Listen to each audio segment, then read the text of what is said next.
that. So like I said, 7 exercises, and you do them back to back. And we're going to alternate between a stretch and a muscle activation and keep alternating between the two.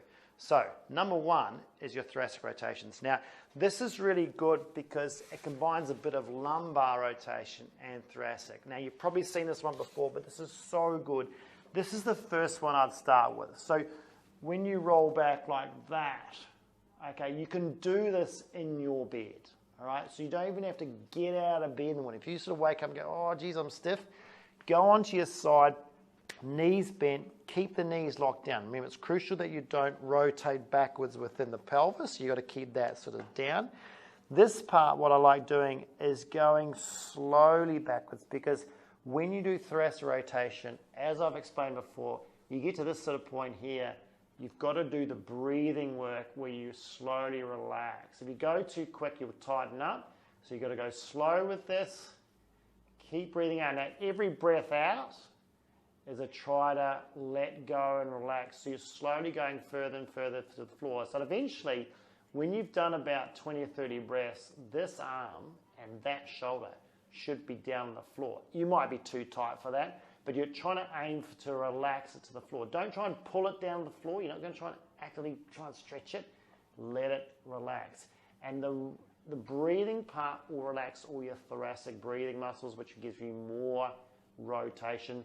It also opens you up through your obliques. Maybe your obliques are a bit tight, through your lower back, your QL, and it just gives you that rotation flexibility. So those are long, slow stretches. I would do 20 or 30 seconds there, 3 times each side. Okay? So you just alternate between left and right. Now that's your first one. Second one, I'd go straight into a scapular press. Now this is to try and get you in 4-point kneeling. You probably want to be off your bed at this point, down on the floor if you like, and just go into a 4-point position and trying to get your back into neutral. Okay, so don't sit there and sag into extension, because that's probably a bit sore anyway. See if you can activate back into neutral spine here, which is a very sort of shallow curve, almost flat through there. This is your chance to work on, can you activate your pelvic floor first thing in the morning, holding a wee, okay, to tighten a little bit of that internal abdominal control in the front here, so you're not sort of letting it sag and do nothing. So tighten that. And then at this point here, making sure your thighs straight down, your arms straight down.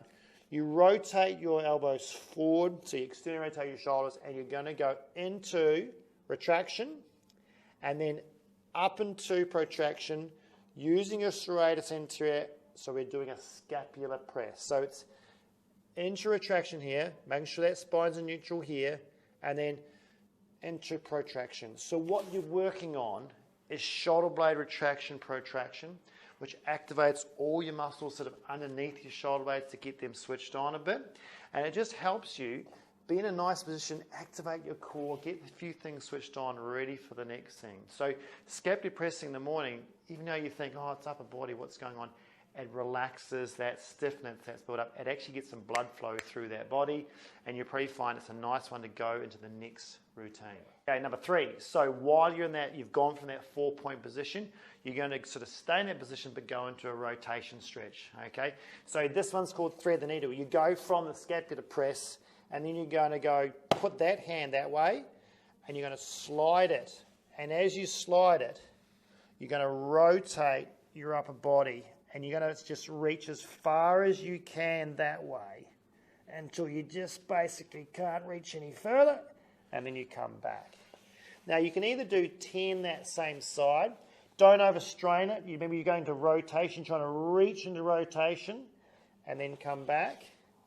Or you can alternate left and right. You might go sort of one that side and then one that side, and you go, oh geez, I'm tight that side. You have to work on that. You might get a few clicks and pops in your back. That's okay as long as they don't hurt.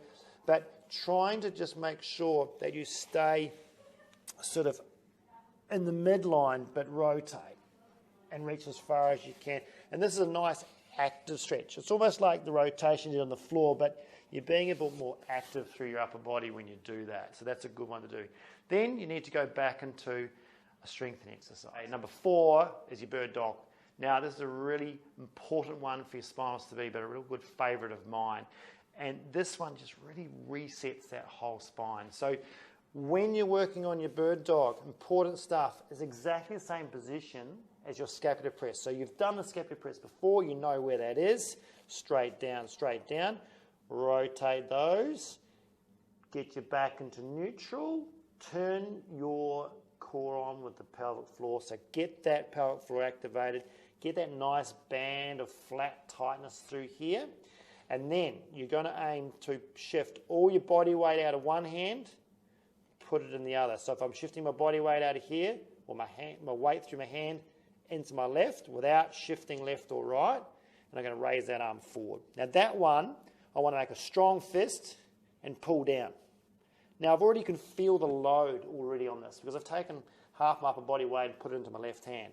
Then I've got to just stay there and trust my left arm and push that left leg right backwards, pushing my heel to the wall, so activate my glute. Okay, now that's going to give me that cross sling of glute, lumbar fascia through here, and then into my lat, which I've pulled on here. All right, so I'm stabilizing through my right and my left, which is really good for my stability. I'm technically pulling with my left and my right. Okay, I get that nice cross cover over that lumbar spine, and I get that activation through my extensors. I've got my abdominals underneath, the spine's happy, okay? And this is one of McGill's absolute top ones. That's there for a reason, because it is so effective for spinal stability. It's so effective for back pain. And for you, with a stiff back in the morning, it's really effective to switch everything on, okay, and give you that stability. Stop those muscles going out of that slight bit of spasm and stiffness, get them turned on, get them active, get them pain-free. Now, number 5, you can now afford to start stretching your glutes out because you're probably a bit warmed up, you're a bit active, your back pain's probably feeling a lot better. Some of the contributors are tight glutes. Maybe it's because you have been gardening all day and your glutes are pretty tight. I do find people who have got a tight thoracic spine and stiff lower back, they're stiff in their hips. So, biggest bang for your buck, go for, and this is where you can go straight back on the floor again or in your bed. You know what? I would just go straight for a classic glute stretch like this. Okay? Really simple stuff. Now, you're going to feel that. If you're doing your left leg, you're going to feel that straight in here. All right? For this one, you don't need to worry too much about how much you've been up here and start rolling. Okay? You may just find you can just sit there, let your arms go straight, and see if you can get your head all the way down into that position, and then just relax. The more you let go through your pelvis, the more you may find you get that quite well. Now, people who are super uber flexible may not feel that, and they might have to bring their chest in, but if you're probably a super uber flexible person, you're not going to get that stiff in the morning. This is for those tight people. You may find that position is hard enough, okay? If you simply can't even get to that, or you get to this position and you feel like you can't get your neck back on the ground, you are very tight. You may need to just put it on a pole or something like that and just do it that way and just relax that way so you can at least relax. And you can just move back a bit or move this up or down to try and get the right position for that as long, because I want your head and your neck and your spine flat on the ground. I don't want you round up like that. All right? That needs to be relaxed. That needs to be relaxed. So maybe using a wall or something like that is going to be more effective for you. Number 6 is back to active in your abdominals again. Now, I like doing a McGill curl up at this point because when you've got a stiff back, maybe doing a plank or a side plank is just too much for the first thing in the morning. You might want to save that for, say, a workout later in the day. Remember, this is a cute sort of get that body moving type stretches and exercises. We're not after full-blown core strengthening. We just want to get things working. So a McGill curl up is quite a nice way of getting activity through your abdominals to sort of switch off stiffness in your back. Now, McGill curl up's pretty easy stuff. Remember, these are not sit-ups. They're replacing sit-ups, if you like, where you have to keep your lower back in neutral. So one hand under your lower back in the curve there, okay? And then have one leg straight. This is going to keep you neutral through your lower back, especially people who don't like going to flexion. This is great. This hand you can either put in front of your chest or put sort of behind the base of your neck, not on your head, reefing your head forward, base of your neck just to support your neck if you find it's hard to lift your neck up. you're going to go and think, I've got to bring my ribs, my lower ribs, down to my pelvis. I'm trying to shorten that distance there. I'm trying to use my rectus abdominis, my front abdominals to try and do that, but I want to go nice and slow. So I want you to turn on your pelvic floor, hold a wee. You're going to slowly come up, thinking I've got to shorten the distance between the two. You get a bit of a shake because it's hard, and then slowly down. Now, with this one, the hand is going to stop you going to flexion, but I also want you to stop when your back basically pushes into your hand. So if you come up and your back immediately pushes down your hand, that's as far as you're going to go. Now, the shaking stuff is probably because you've got a bit of weakness there. So when you come up and you're going like that, you know that you've got some weakness in the front of your abdominals, and that means I would work on it. So nice and slow. You're just after a bit of activity. Remember, this is going to give you a bit of flexion through the mid-back. It's going to give you activation through your abdominals. You're going to turn on your pelvic floor. It's going to be really nice to try and get that midsection part of your back loosened up and active. And like I said, remember, this is not a big lower back stretching or strengthening tool. This is that mid to sort of low thoracic stuff, trying to get that section right. Lower back stuff is a whole different kettle of fish, and that's something you could probably do afterwards. And then your last one is my old favourite, the child's pose. Now with child's pose, you're doing this one to try and reach out and stretch out your thoracic spine and get a bit of hips. So forget about the lower back flexion, that's an added bonus, but we're trying to aim for your thoracic spine and your lats and all the connective tissue through there, but also your hip range. So when you do it, make sure you are wide with your knees, because that's going to get you the hip range. Okay, if you're close with your knees, you're just going to stop at the point where you're running out of hip range. It's not going to get much further. So I would go wide, even wider than the mat, depends on how far you need to go.